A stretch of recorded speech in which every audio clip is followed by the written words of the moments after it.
G'day, Charlie Hart here with your Gunnedah report for the 8th of October 2018. Just a quick joke to lighten the mood today. There was three old ladies sitting on a park bench in the park, having a lovely jolly old chat, and they were unduly approached by a bloke in a trench coat, handsome looking fella, who opened it. And he was naked, standing in front of them. Now poor old Betty, she had a stroke. Gertrude stroked soon afterwards. But poor old Irene, she was a bit feeble and couldn't quite reach. Anyway, hope you got that one. Anyway, 2,500 cattle in Gunnedah, pretty much full of drought-affected sales. Lots of light cows and calves and light yearlings, so light weaners that haven't been fed much, so they're in store condition. So pretty much that was what we saw. There was a few heavy cattle and a few heavy cows, but very few sort of feeder weight cattle or cattle to go to the trade. So anyway, just a quick run through it. Bulls made up to 239, so the bull job was pretty good. The cow job was pretty similar on the heavy end, so heavy end of the cows made up to 250, but 230s and 40s with the cows with cover.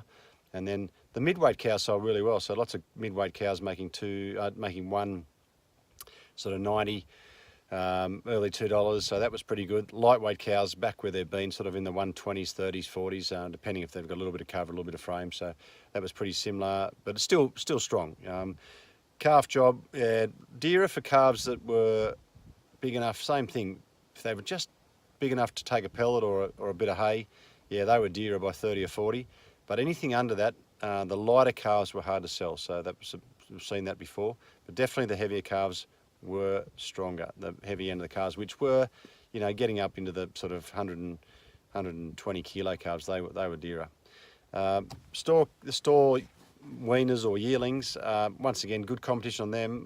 Yeah, there's a bit of interest coming from where the rain's been landing, and around the sort of central west there, there's been a bit of inquiry there. So there was orders in the market that we hadn't seen before. So those sort of weaner cattle that were out of condition, you know, most of them making over $2, and the better end of them up to $3. There saw some Angus steers make $3.10 with a bit, you know, probably 280 or 90 kilos, and the lighter end of the heifers sort of $2 to $2.50, and the better end of the sort of story little steers made from sort of $2.50 to 270 or 80. So on the whole, market just a little bit better. Obviously, there's just a few chances of showers. They look pretty, you know, like hit and miss to me, which is going to be a bit of a worry. Like some people end up okay and some people won't, so that's just the way it's going to be. It's coming into crunch time. I think end of October is pretty much crunch time for a lot of people. They're going to have to wean calves or make decisions. Hay's getting slightly cheaper if you want to talk to us about hay. We're still selling cattle with weight in the paddock quite well. You know, up into the $3, 20s and 30s for feeder steers, and so that's been all pretty good. There's a few reasonable rates if you can get your cattle fat. So anyway, thanks for listening, and there's a clearing sale at Upper Manila on Saturday. So if you're looking for any bits and pieces, it might be there. Anyway, talk to you soon. Bye.